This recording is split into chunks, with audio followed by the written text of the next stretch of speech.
जगन्नाथ ओडिया तो यही फेल मारी जाऊँ सब बड़े सप्लीमेंटरी परीक्षा को अपेक्षा करुचे प्रथम परीक्षा रे उत्तीर्ण हवा आम पाई कष्ट होची समस्त को जातीय युव दिवस अभिनंदन जनाऊँगी मंच रे आम जो दी जन को आपण अतिथि भारी डाकिचंती बेले बेले मु भावे बोधे आमको जनवाई डाकिचंती जे तुमर एठी कोनोसी स्थान नाही तुम जन्मदिन बा जन्म तारीख देखिले आज ये युव दिवस रे आम भली अतिथि मान कहीं डका जाइए मु जानी पारे ना किंतु व्यक्तिगत भावे तुम निमंत्रण को मु स्वागत करी भिन्न एक कारण युव दिवस विवेकानंद जन्म दिवस को लक्ष्य रखी पालन करा जाउची आम पाई विवेकानंद की महत्व रखती बयस गोटे तारीखर मापकाठी नुहे युवक बयसर मापकाठी में मपा जाती नहीं बोली जदि कहवा चाहे तार ज्वलंत प्रमाण स्वामी विवेकानंद हेले तेबे युवकर परिभाषा कौन यदि बयसर मापकाठी रे युवक को परिभाषित करवा उचित नुहे बोली आमे भावुछु ताहले असल परिभाषाटी कौन से प्रश्नर उत्तर मध्य देवा दरकार मु भावुची मो विचार रे बयसर मापकाठी रे युवक को परिभाषित न करी आउ गोटे मापकाठी अछि जे प्रबल इच्छा शक्तिर अधिकारी से ही युवक 18 वर्षर युवक जे केवल युवक हब 81 वर्षर वयस्क मनीष वरिष्ठ नागरिक बा वृद्ध हब मु एथिरे विश्वास करे ना मु व्यक्तिगत भावे नलिनी बाबू सहयोगी बंधु मान को क्रांतिकारी फाउंडेशन को एवं विशेषकर जो अनुष्ठान माने एभली एक कार्यक्रम करने सहयोगर हाथ बढ़ाई मु अनेक अनेक अभिनंदन कृतज्ञता एवं शुभेच्छा जनाऊँ मो पाई कौन विषय रखा जाए नहीं आमे जो माने बिना विषय रे कहवार अभ्यास करूँ आमे समस्ते दिगहरा हो जाऊ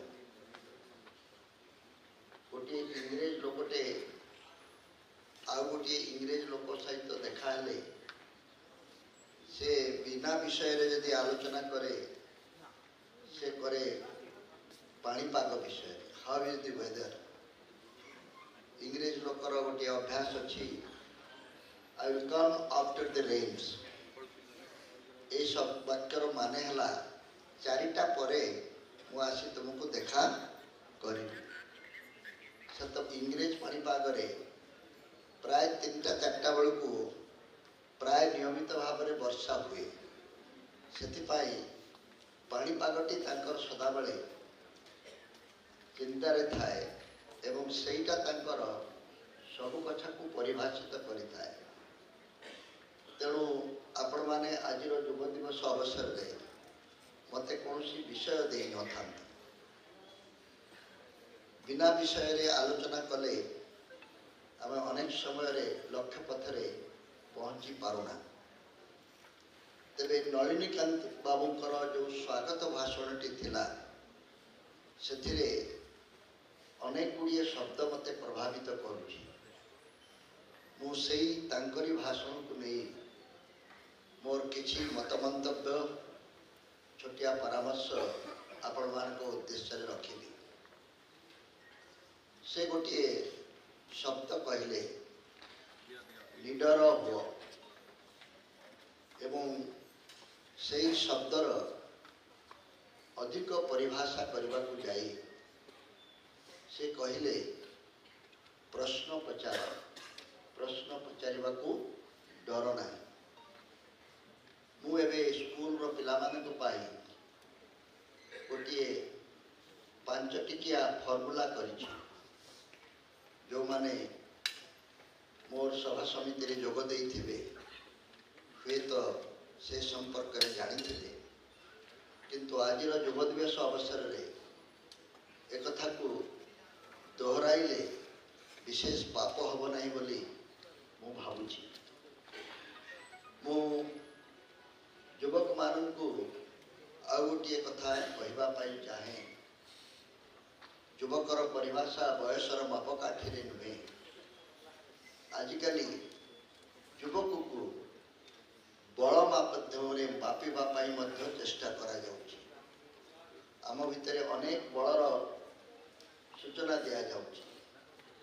बाहुबल, धनबल एवं मनबल, ए तीनोटी भितर कौ बलटी को आपण अधिक गुरुत्व दियंती मु जाने नहीं।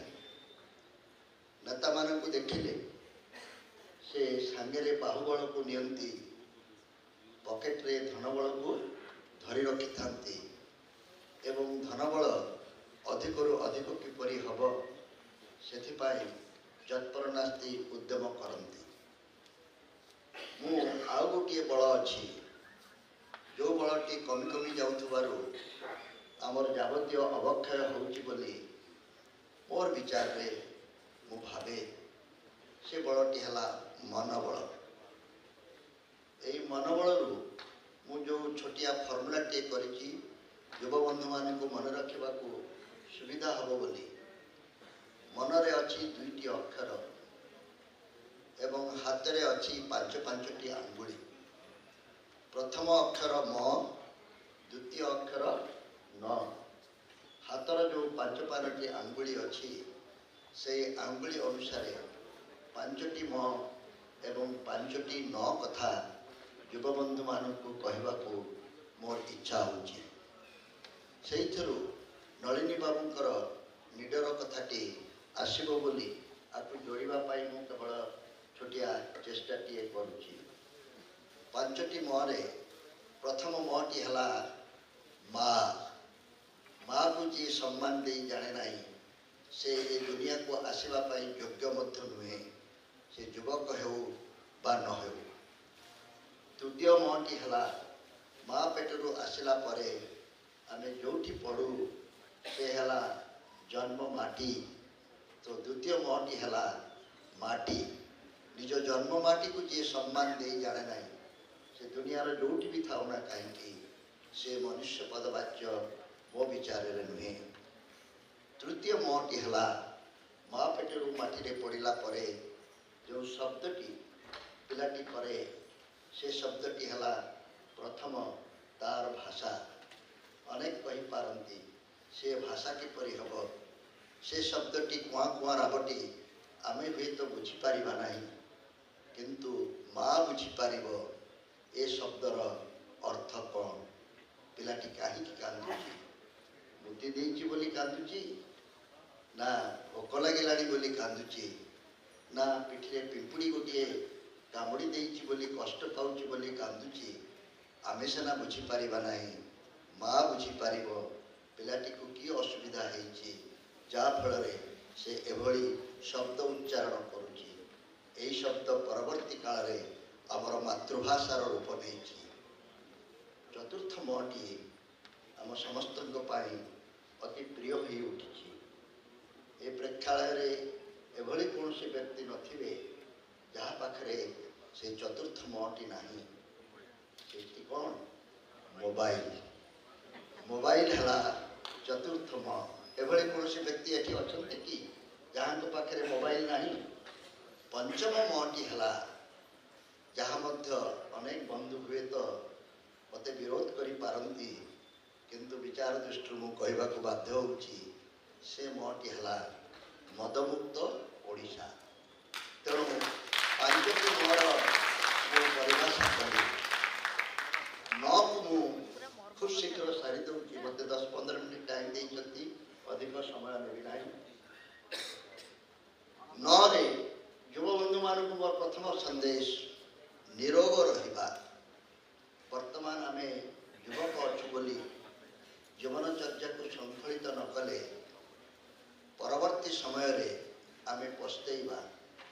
निरोग लोकटी जहाँ किछि करिबा को चाहे बिना बाधारे करि पारे। निरोग न रहिले आयुष्मान कार्ड टी को धरी द्वार द्वारा बुलुथुब